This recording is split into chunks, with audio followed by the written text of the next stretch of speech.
मेरा मनवा कहे बनू चिड़िया, जाऊं बैठो मैं निमिया के डरिया। मेरा मनवा कहे बनू चिड़िया, जाऊं बैठो मैं निमिया के डरिया। उसी डाली से मैं दर्शन करूं जहाँ झूले है शीतल मैया। मेरा मनवा कहे बनू चिड़िया, जाऊं बैठूं मैं निमिया के डरिया।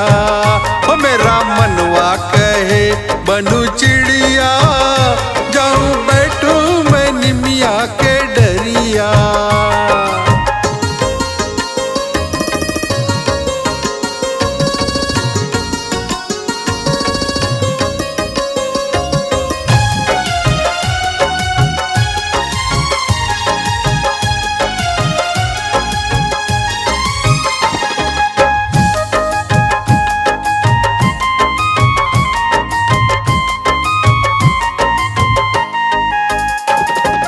शक्ति दे माँ तो झूला झूलाऊं, चोच से अड़हुल का फुलवा चढ़ाऊं।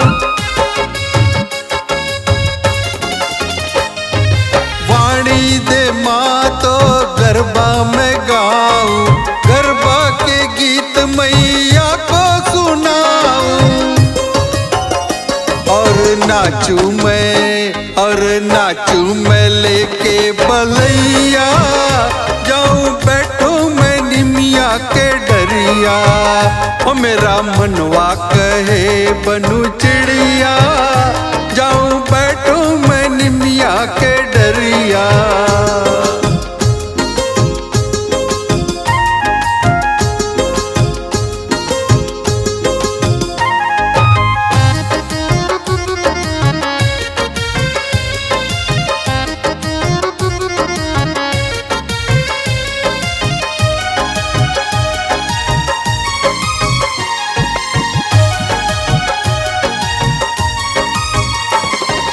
धन देवे माँ तो महल बनाऊं, माता का मंदिर उसमें सजाऊं। भक्ति दे माँ तो ज्योत जगाऊं, ज्योति जगा के मैं माँ को बुलाऊं। आवे मैया ओ आवे मैया ओढ़ा दू चुनरिया, जाऊं बैठूं मैं निमिया के डरिया। ओ मेरा मनवा कहे बनू चिड़िया, जाऊं बैठूं मैं निमिया के डरिया।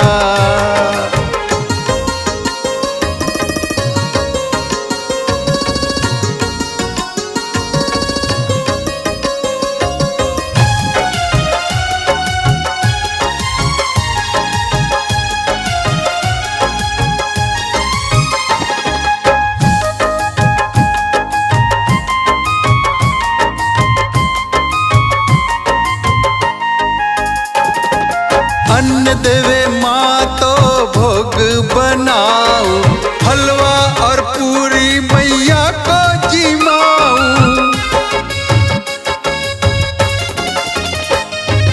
कृपा करे माँ तो प्रसाद पाऊं, प्रसाद पाके मैं धन्य हो जाऊं। माँ की सेवा करूं दिन रतिया, जाऊं बैठूं मैं निमिया के डरिया। ओ मेरा मनवा कहे बनू चिड़िया, जाऊं बैठूं मैं निमिया के डरिया।